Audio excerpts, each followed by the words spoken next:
Hello everyone, स्वागत है आप सभी का आपके अपने यूट्यूब चैनल मेरी टूरिस्ट ब्रेन पर। मेरा नाम है दिलीप सिंह शेखावत और आज के इस वीडियो में हम डिस्कस करने वाले हैं डाइजेस्टिव सिस्टम के बारे में, जो कि आपके एग्जाम के पर्सपेक्टिव से काफ़ी इंपॉर्टेंट है। यूपीएससी, आरपीएससी और जितनी भी स्टेट पीसीएस के जो एग्जाम है सब में आपका डाइजेस्टिव सिस्टम पूछा जाता है। तो चलिए स्टार्ट करते हैं आज का वीडियो। तो डाइजेस्टिव सिस्टम को समझने से पहले मैं आपको एक छोटा सा प्रोसेस बता दूं कि व्हाट इज डाइजेशन, डाइजेशन क्या होता है। तो डाइजेशन के लिए सबसे पहली चीज, अगर आप जब भी किताबों में आप पढ़ेंगे तो सबसे पहली चीज क्या लिखी हुई होती है कि digestion is a biochemical reaction. पाचन एक जैव रासायनिक अभिक्रिया है। जैव रासायनिक अभिक्रिया का मतलब, अगर किसी भी शब्द का मतलब अगर आपको समझना है तो पहले उस वर्ड को आप तोड़ दीजिए, ठीक है। तो बायोकेमिकल का मतलब होता है बायो अगर आपको कहीं भी देखने को मिले, बायो का मतलब होता है लिविंग, ठीक है। तो ये किसी भी लिविंग ऑर्गेनिज्म में हो रहा है, इसीलिए इसको नाम दे दिया हमने बायो। और केमिकल मतलब यहां पर क्या है, केमिकल का मतलब है कोई भी केमिकल, लाइक एंजाइम्स वगैरह यहां पर यूज हो रहे हैं। एंजाइम की वजह से जो है पाचन होता है, इसीलिए आप कह सकते हैं कि सर ये बायोकेमिकल रिएक्शन है। तो केमिकल यूज हो रहा है और किसी भी बायोटिक फॉर्म मतलब किसी लिविंग ऑर्गेनिज्म के अंदर ये रिएक्शन हो रही है, किसी जीवित जीव में रिएक्शन हो रही है, अभिक्रिया हो रही है, इसीलिए इसे जैव रासायनिक अभिक्रिया कहते हैं। क्लियर। अब सबसे पहली बात होती है कि सर डाइजेशन होता क्या है, व्हाट इज डाइजेशन। तो डाइजेशन को देखो, किताबों में बहुत सी कॉम्प्लेक्स डेफिनेशंस आपको देखने को मिलेंगी, अलग अलग आपकी डेफिनेशंस देखने को मिलती हैं, लेकिन मैं आपको सिंपल डेफिनेशन बता देता हूं एग्जैक्ट कि व्हाट इज डाइजेशन, डाइजेशन होता क्या है। आप जब भी कोई चीज खा रहे हैं, कोई भी कॉम्प्लेक्स मॉलिक्यूल का इंटेक कर रहे हैं, complex molecule in the sense कि सर कार्बोहाइड्रेट खा रहे हो, फैट खा रहे हो, प्रोटीन खा रहे हो, ठीक है। कोई भी कॉम्प्लेक्स मॉलिक्यूल जब खाते हैं तो इसको किसी भी तरीके से शाम दाम दंड भेद आपकी बॉडी में, चाहे एंजाइम के थ्रू हो रहा है, चाहे वाटर के थ्रू हो रहा है, किसी भी तरीके से आप उसको जब छोटे छोटे मॉलिक्यूल्स में सिंप्लीफाई आप उसको कर दें तो वो आपके डाइजेशन कहलाता है। तो मैंने कहा सर कॉम्प्लेक्स मॉलिक्यूल मतलब जटिल यौगिक, केमिकल्स के थ्रू, कोई भी केमिकल हो सकता है सर। यहां पर सर वाटर हो सकता है, मतलब आप हाइड्रोलाइसिस कर सकते हैं, जल अपघटन कर सकते हैं, या सर यहां पर केमिकल की फॉर्म के अंदर कोई एंजाइम हो सकता है, कोई भी एंजाइम हो सकता है। तो एंजाइम के थ्रू आप क्या कर सकते हैं सर, कॉम्प्लेक्स मॉलिक्यूल को सिंपल मॉलिक्यूल में क्या कर दें, तोड़ दें। सरल अणुओं में या सरल यौगिकों में जब आप तोड़ देते हो तो ये सिंपल सी डेफिनेशन क्या है, ये डाइजेशन है। तो डाइजेशन का मतलब हो गया सर कॉम्प्लेक्स मॉलिक्यूल को, जटिल यौगिकों को सरल यौगिकों में बदलना। किसकी सहायता से सर, किसी भी केमिकल, वाटर, एंजाइम, कोई भी, किसी की सहायता से भी, ठीक है। तो आप HCl यूज कर सकते हैं, आप सलाइवा यूज कर सकते हैं, आप पित्त रस, आप लाइपेज एंजाइम यूज कर सकते हैं, कोई भी एंजाइम। और ये किस तरीके से तोड़ा जाएगा ये आगे के वीडियो में हम डिस्कस करेंगे। तो मैंने आपसे कहा कि आपकी बॉडी के अंदर कौन कौन से ऐसे कॉम्प्लेक्स मॉलिक्यूल होते हैं या कौन कौन से ऐसे जटिल यौगिक है जिनको पाचन की आवश्यकता या डाइजेशन की रिक्वायरमेंट पड़ती है। क्लियर है। पहली चीज कॉम्प्लेक्स मॉलिक्यूल, मैंने अभी थोड़ी देर पहले आपसे डिस्कस किया। पहला कार्बोहाइड्रेट्स, तो एनर्जी के लिए, डेली एनर्जी के सोर्स के लिए आप क्या यूज करते हैं, आप कार्बोहाइड्रेट्स यूज करते हैं। दूसरा आप फैट यूज करते हैं और तीसरी आप प्रोटीन यूज करते हैं आपके बॉडी के सेल्स के मेंटेनेंस के लिए, मसल फॉर्मेशन के लिए, ठीक है। ये सब कहां पर यूज होते हैं, कैसे यूज होते हैं, मैं आपको बताऊंगा। अलग से एक चैप्टर आएगा न्यूट्रिशन, पोषण, जिनमें इनके काम मैं आपको बताऊंगा कि कार्बोहाइड्रेट्स किस तरीके से काम आता है, फैट किस तरीके से काम आता है, प्रोटीन किस तरीके से काम आता है, कार्बोहाइड्रेट्स कितने टाइप के होते हैं, मोनोसेकेराइड, ओलिगोसेकेराइड, पॉलीसेकेराइड्स, इन सब के बारे में हम अलग से एक वीडियो बना देंगे, सेपरेट वीडियो मैं बना दूंगा इसके लिए। लेकिन फिलहाल हम डाइजेशन की बात कर रहे हैं कि इनको डाइजेस्ट करने के बाद ये कौन से मॉलिक्यूल्स में आगे फर्दर डिवाइड होंगे या हाइड्रोलाइज्ड होंगे या टूटेंगे, अपघटित होंगे। तो मैंने कहा जब कार्बोहाइड्रेट को किसी भी एंजाइम, मान लीजिए वो एंजाइम X है, वो एंजाइम कौन सा होगा मैं आगे डिस्कस करूंगा। तो मान लीजिए ये X एंजाइम कोई है, ये सिंपल शुगर के अंदर या सरल शर्करा में इसको तोड़ देता है। किस में तोड़ देगा बेटा, तो आप कहोगे सर सरल शर्करा में। और यही शर्करा आगे जाकर आपको क्या प्रोवाइड करती है सर, एनर्जी या ऊर्जा प्रदान करती है। क्लियर है सर, ठीक है। तो कार्बोहाइड्रेट्स अपने आप में एक ऐसा प्रोडक्ट है जो आपको लास्ट में क्या टूट कर क्या देगा, एनर्जी देगा। क्लियर है। दूसरी बात, जब आप फैट, घी या ऑयल वगैरह खाते हैं तो यहां पर मान लीजिए कि कोई वाई एंजाइम है। वाई एंजाइम कौन सा है ये भी हम आगे बताएंगे आपको, ठीक है। तो फैट आगे इसको वाई जो एंजाइम है वो किसमें तोड़ देता है बेटा, फैटी एसिड एंड ग्लिसरॉल। इनके फॉर्मूले भी मैं आपको बताऊंगा कि फैटी एसिड क्या होते हैं, ग्लिसरॉल।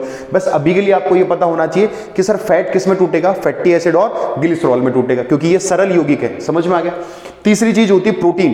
प्रोटीन की जो सबसे छोटी यूनिट होती है बेटा वो होती है एमिनो एसिड्स। क्या होती है, एमिनो एसिड, जिनको अमीनो अम्ल कहा जाता है। जैसे आपने एसेंशियल 21 प्रकार के एमिनो एसिड्स पढ़े होंगे आपने टोटल। तो एमिनो एसिड प्रोटीन की सबसे छोटी यूनिट है। जैसे मान लीजिए कि इस दीवार को अगर मैं तोड़ूं तो ये दीवार किससे मिलकर बनी है, तो आप कहोगे सर छोटी छोटी ईंटों से मिलकर बनी। तो इस दीवार को जब तोड़ा जाएगा तो सबसे छोटी यूनिट मुझे क्या प्राप्त होगी, ईंट या ब्रिक्स प्राप्त होंगी।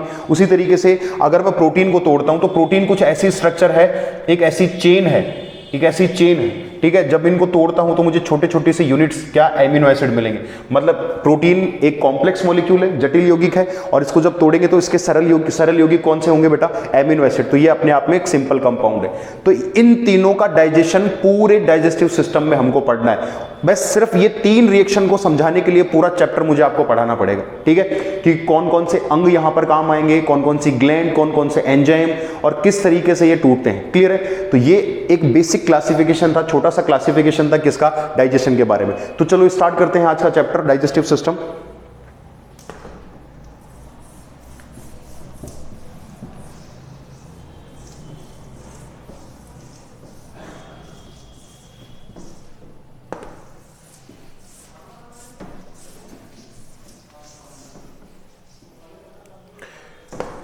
तो जब भी मैं कोई सिस्टम आपको पढ़ाऊंगा, अभी डाइजेस्टिव सिस्टम जैसे पढ़ा रहा हूं, आगे सर्कुलेटरी सिस्टम पढ़ाऊंगा, स्केलेटल सिस्टम, रिप्रोडक्टिव सिस्टम, तो कोई भी सिस्टम जब हम पढ़ेंगे तो सबसे पहले हम डिस्कस करेंगे ये सिस्टम आखिर बना किस चीज से, इसमें कौन कौन से ऑर्गन पार्टिसिपेट करेंगे डाइजेशन में, ठीक है। तो सबसे पहले अगर मैं आपसे कहूंगी सर डाइजेस्टिव सिस्टम किससे मिलकर बना है, तो आप कहोगे सर यहां पर 2 चीजें जो है वो पूरे डाइजेस्टिव सिस्टम को बनाती है, ठीक है। किस तरीके से? सबसे पहले ऐसे ऑर्गन्स, ऐसे अंग जो डाइजेस्टिव सिस्टम में जो मेन पार्टिसिपेट कर रहे हैं कि सर जो डाइजेशन कर रहे हैं, क्लियर है। तो मैं इनको क्या कहूंगा बेटा, उनको कहा जाएगा सर डाइजेस्टिव ऑर्गन्स कहा जाएगा। क्या कहा जाएगा? डाइजेस्टिव ऑर्गन्स कहा जाएगा। हिंदी में क्या कह दूं मैं इन्हें? हिंदी में कह देता हूं सर पाचक अंग। क्या नाम दे दूं इन्हें? पाचक अंग। ऐसे ऑर्गन, ऐसे अंग जो पाचन में सहायक है, पाचक अंग कहलाएंगे। दूसरी बात सर, ऐसे कुछ एंजाइम्स भी तो होंगे ना, सिर्फ अंगों से थोड़ी ना काम चलेगा, कुछ हथियार भी तो होने चाहिए हमारे पास पाचन के लिए। तो कुछ ऐसे हथियार यहां पर क्या होंगे? कुछ केमिकल्स क्या होंगे सर? कुछ एंजाइम्स होंगे। वो एंजाइम्स रिलीज करने वाले क्या होंगे सर? कुछ डाइजेस्टिव ग्लैंड्स होंगे। क्या होंगे सर? डाइजेस्टिव ग्लैंड्स होंगे, ठीक है, जिनको आप क्या कह सकते हैं सर? पाचक ग्रंथियां। क्या कह देंगे सर? पाचक ग्रंथियां। तो ओवरऑल अगर मैं आपसे पूछूंगी डाइजेस्टिव सिस्टम के अंदर आपको ऐसी कौन कौन सी चीजें मिलेंगी जो डाइजेशन में हेल्प करती है, तो आप कहोगे सर पूरा डाइजेस्टिव सिस्टम 2 पार्ट में बटा हुआ है सर। एक पाचक अंग डाइजेस्टिव ऑर्गन्स, और एक दूसरा सर पाचक ग्रंथियां जो आपकी एंजाइम सिक्रीट करेंगी, एंजाइम का स्रावण करेंगी, और यही एंजाइम आगे काम आएंगे सर किसके अंदर? पाचन में। क्लियर है? तो मैं पाचक ग्रंथियां अभी आपको बताऊंगा। सबसे पहले मैं आपको बता देता हूं पाचक अंग कौन से होते हैं, डाइजेस्टिव ऑर्गन कौन से होते हैं। तो डाइजेस्टिव ऑर्गन में एक वन शॉट एक आंसर अगर मैं आपके सामने लिख दूं कि sir alimentary canal. Alimentary canal जिसको आप क्या नाम देते हैं बेटा? आहार नाल नाम देते हैं। क्या नाम देते हैं? आहार नाल। क्लियर है? आहार नाल ये एकमात्र ऐसा एक ऑर्गन नहीं, ग्रुप ऑफ ऑर्गन है। समझ में आया? इसमें बहुत सारे ऑर्गन्स और आपको देखने को मिलेंगे। आहार नाल के बारे में अगर मैं थोड़ी सी डिटेल अगर आपको बताता हूं तो आहार नाल यहां पर क्या कहती है कि ये लगभग 10 से 11 मीटर लंबी होती है। कितनी? 10 से 11 मीटर लंबी, और लगभग 30 से 35 फीट लंबी आप कह सकते हैं, फीट में अगर आपसे पूछा जाए तो। लेकिन अगर मीटर में पूछा तो एनसीईआरटी सीधे सीधे कहती है कि आहार नाल कितनी लंबी है बेटा? 10 से 11 मीटर लंबी हो सकती है। मतलब आप अगर तीसरी मंजिल से ऊपर से लटकाएंगे तो लगभग नीचे तक आ जाएगी, इतनी लंबी होती है, ठीक है। और मरने के बाद आहार नाल और ज्यादा थोड़ी सी बड़ी हो जाती है, क्योंकि इसमें क्या होता है? कॉन्ट्रैक्शन हो रहा होता है। अभी इस टाइम कॉन्ट्रैक्शन, पेरिस्टाइलिस चल रहा है इसमें, है ना, क्रमाकुंचन गतियां चल रही है। लेकिन जैसे आदमी मरता है तो उसकी मसल्स हैं और ये जो है वो ढीली पड़ जाती है, इसीलिए आहार नाल की जो लंबाई है और थोड़ी सी बढ़ जाती है, कुछ 1.5-2 मीटर, ठीक है। तो एलिमेंट्री कैनाल के अंदर क्या क्या होगा बेटा? एलिमेंट्री कैनाल में आपको बता देता हूं कि एलिमेंट्री कैनाल में यहां से स्टार्ट होता है। मान लीजिए कि मैं कलर ले लेता हूं यहां से, ये माउथ यहां से स्टार्ट होता है बेटा, माउथ कैविटी, ठीक है, बकल कैविटी, एंड देन ये नीचे की तरफ आएगी, और नीचे की तरफ आके यहां से आपका स्टार्ट होता है बेटा आमाशय। क्या होता है बेटा? स्टार्ट आमाशय। ये है आपका स्टमक वाला पार्ट, ठीक है। तो सबसे पहले इसको हम कहते हैं सर माउथ कैविटी, ठीक है। ये है माउथ, या इसको कहते हैं बेटा मुख। तो बेटा जहां से आप खाना खाते हैं वहां से लेकर और जहां से फीकल मैटर निकालते हैं वहां तक आपकी पूरी क्या होती है? आहार नाल होती है। तो मैं आपको एक बार सीक्वेंस इसका बता देता हूं। ये हो गई बेटा आपका मुख गुहा, ठीक है। यहां गले के आसपास जो होती है ना बेटा, इसको कहा जाता है फेरिंग्स। इसे क्या कहा जाता है? फेरिंग्स कहा जाता है। हिंदी में क्या कहते हैं बेटा? इसे ग्रसनी कहते हैं। क्या कहते हैं बेटा?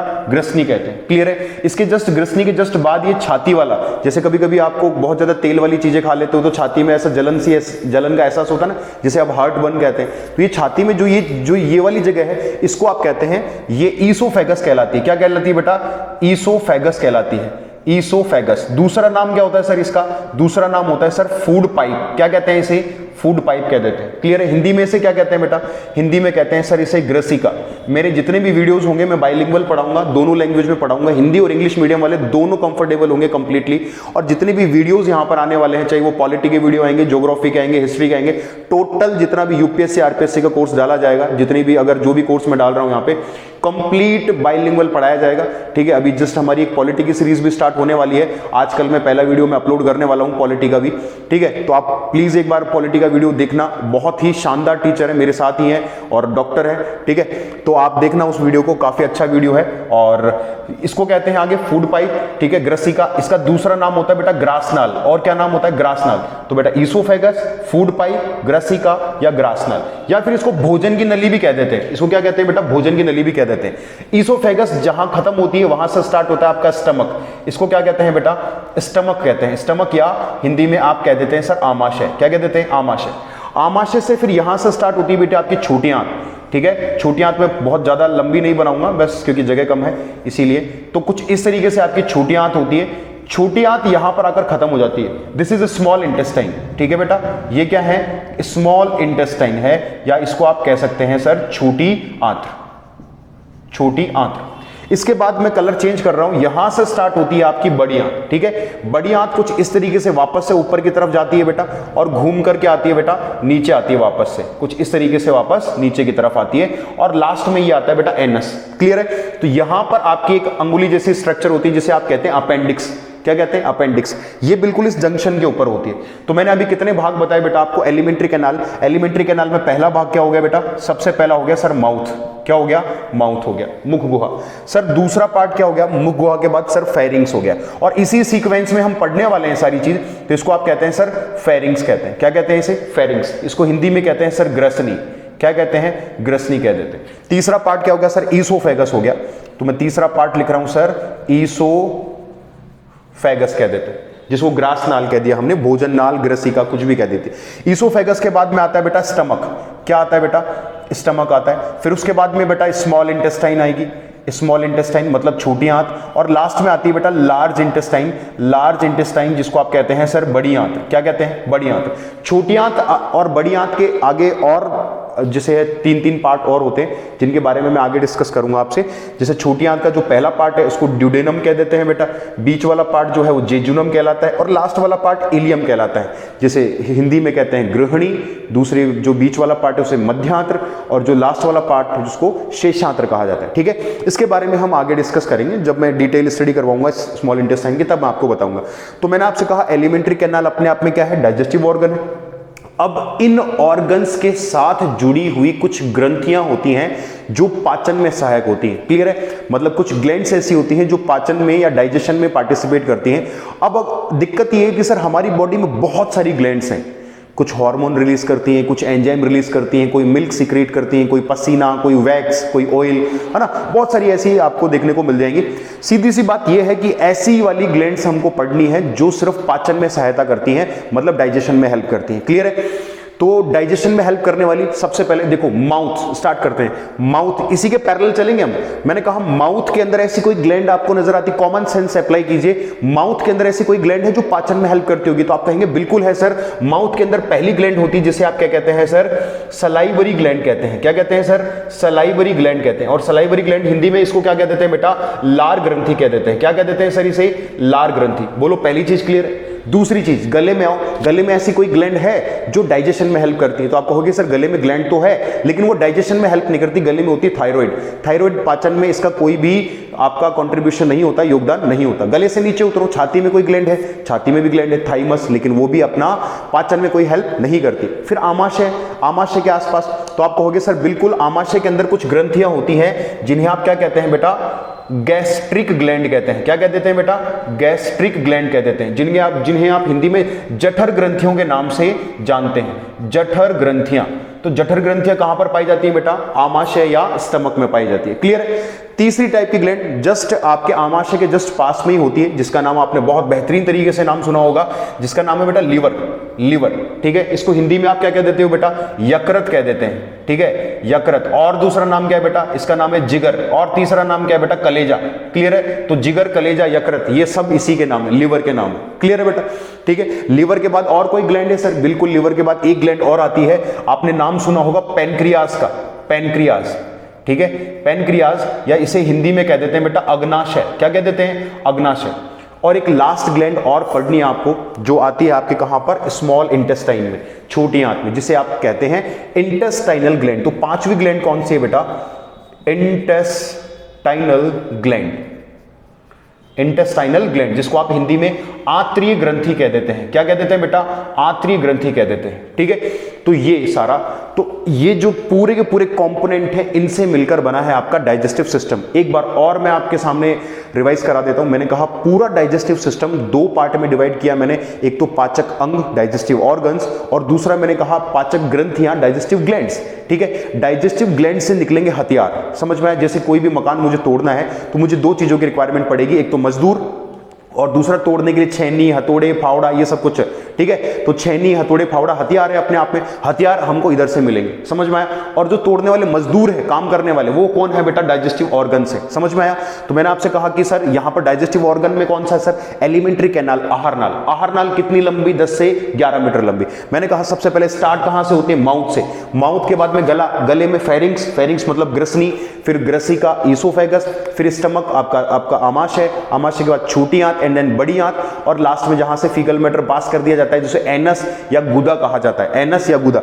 जो यहां पर जो एनस है, इसे तो आपके माउथ से लेकर और एनस तक आपकी पूरी 10 से 11 मीटर लंबी एलिमेंट्री कैनाल होती है। माउथ के अंदर कौन सी ग्लैंड होती है बेटा, सलाइवरी ग्लैंड, लार ग्रंथियां होती हैं, जो पाचन में सहायता करती हैं। कैसे सहायता करती हैं, कैसे पाचन करती हैं, वो हम देखेंगे आने वाली वीडियोस में। दूसरा होता है बेटा आमाशय के अंदर गैस्ट्रिक ग्लैंड होती है। तीसरा लीवर होता है, ठीक है। चौथा पैनक्रियाज, अग्नाशय होता है, जो एक मिश्रित ग्रंथि के नाम से या मिक्स ग्लैंड के नाम से भी जानी जाती है। और लास्ट में आता है इंटेस्टाइनल ग्लैंड। क्लियर है, तो ये मैंने एक जनरल क्लासिफिकेशन बताया आपको डाइजेस्टिव ग्लैंड का, डाइजेस्टिव सिस्टम का। अब digestive system, original digestive system हमारा स्टार्ट होगा नेक्स्ट वीडियो में, जिसमें हम डिस्कस करेंगे। कहां से स्टार्ट करेंगे, हम स्टार्ट करेंगे एलिमेंट्री कैनाल में। सबसे पहला कंपोनेंट माउथ। माउथ के अंदर क्या पढ़ने वाले हम, तो माउथ के अंदर आपको पढ़ना है टीथ, दांत पढ़ने हैं, और इसके अलावा टंग, जीभ। फिर उसके बाद हम pharynx, and then oesophagus, then stomach, then small intestine, and then large intestine. और इसी के पैरेलल हम चलते रहेंगे कि आमाशय में क्या पाचन होगा, कौन सा डाइजेशन होगा, स्मॉल इंटेस्टाइन में कौन सा डाइजेशन होगा, लार्ज इंटेस्टाइन में होगा कि नहीं होगा, कहां पर किसका एब्जॉर्प्शन होता है, कौन सा एंजाइम किस तरीके से काम करता है, सारी डिटेल। और मैं गारंटी के साथ कह सकता हूं कि जो मैं यहां पर वीडियो के अंदर जो कंटेंट दे रहा हूं, आपको पूरे यूट्यूब पर वो कंटेंट नहीं मिलेगा। दूसरी बात, इतना कंटेंट आपके यूपीएससी तक का कंटेंट मैं कवर कर रहा हूं, और गारंटी के साथ कह रहा हूं मैं आपको, ठीक है। जो भी एग्जाम आप फाइट कर रहे हैं, उस एग्जाम के लिए सारी इंपॉर्टेंट चीजें जो है, क्योंकि जितना भी कंटेंट है वो सारा का सारा कंटेंट मैं ओवरऑल करंट से रिलेटेड जो करंट है वो भी मैं यहां पर आपको कराऊंगा।